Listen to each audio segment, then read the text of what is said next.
Ruby's Wish. If you walk down a certain road in a certain city in China, past the pet market with its yellow and green rice birds hopping in their bamboo cages, and the goldfish and the terrapins in their porcelain bowls, you will come to a block of houses, 5 houses wide and 7 houses deep.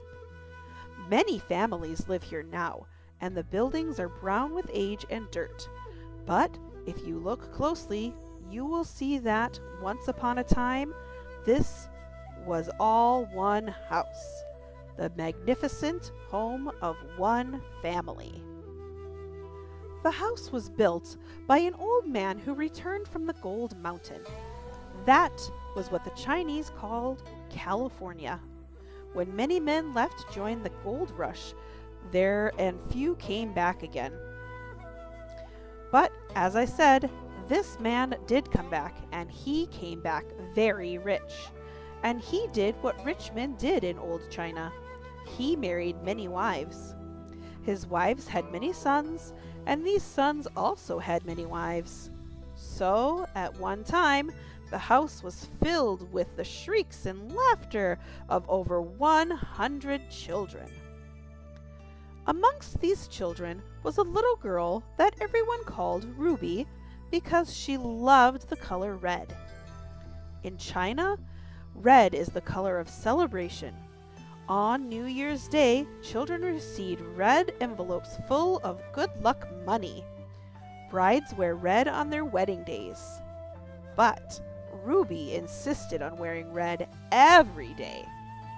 Even when her mother made her wear somber colors, like all her other cousins, Ruby would tie up her jet black hair with red ribbons. Because he had so many grandchildren, Ruby's grandfather hired a teacher to come to the house.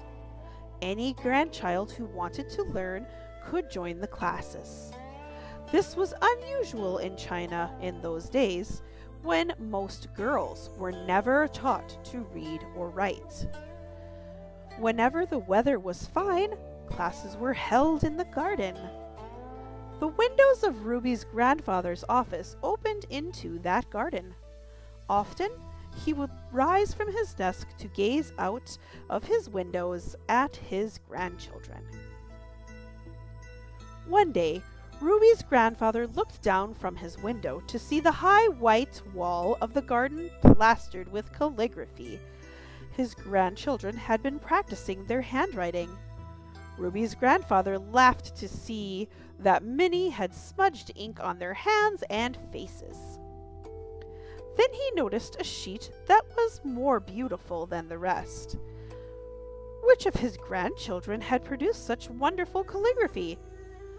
Down in the garden, the teacher was praising Ruby. Her ears were turning bright red as her jacket. But if Ruby was doing as well as her boy cousins in her studies, she had to work much harder. When the boys had finished their studies for the day, they were free to play. But the girls had to learn about cooking and keeping house. In fact, as far as their mothers were concerned, these were the only things that girls had to learn. One by one, the girls stopped going to classes, all except Ruby. She would catch up on her embroidery at night. Many nights, her candle flickered long after everyone else had gone to bed.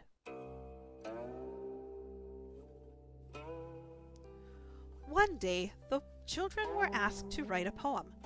Ruby wrote, "Alas, bad luck to be born a girl, worse luck to be born into this house where only boys are cared for."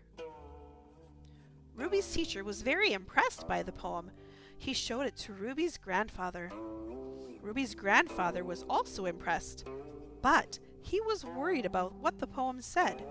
He summoned Ruby into his office. Ruby found her grandfather sitting in his chair, her poem spread open on his desk.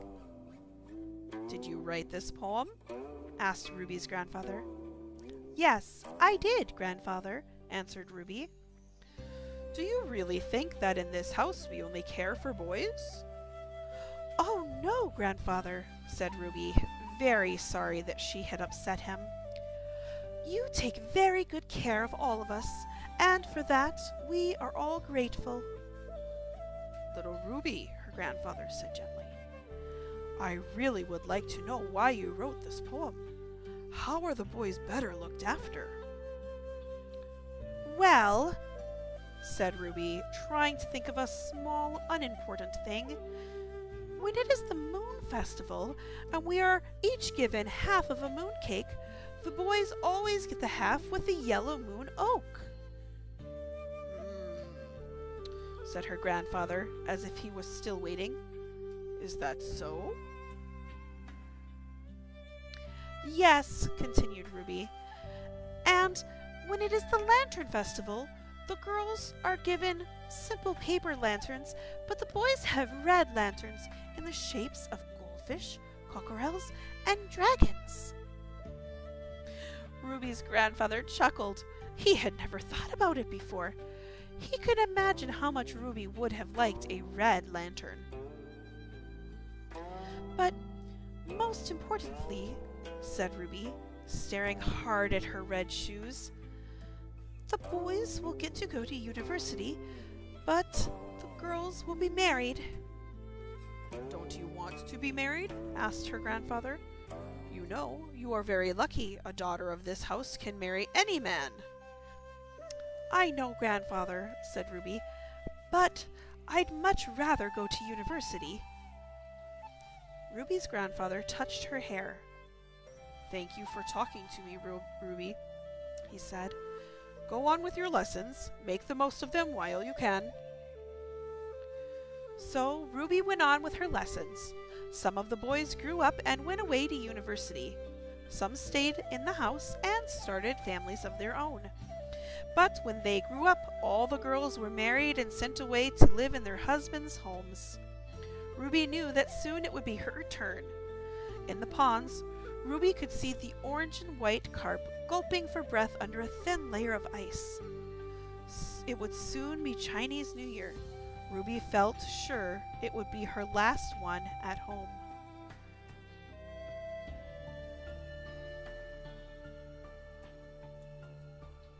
On New Year's Day, Ruby put on red velvet shoes and tied red ribbons in her hair. Then she went to wish everyone a Happy New Year.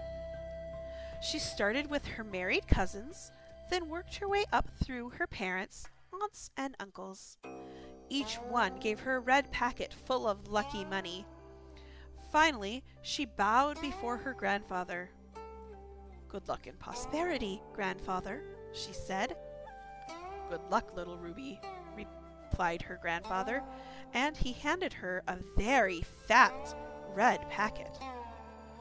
Ruby could feel the eyes of all her family on her as she opened the lucky red envelope. Can you guess what was in it? It wasn't money. It was something much better than that. It was a letter from the university saying that they would be proud to accept Ruby as one of their very first female students. So that's how Ruby got her wish. It's a true story. And how do I know this? Well, Ruby is my grandmother, and every day she still wears a little red.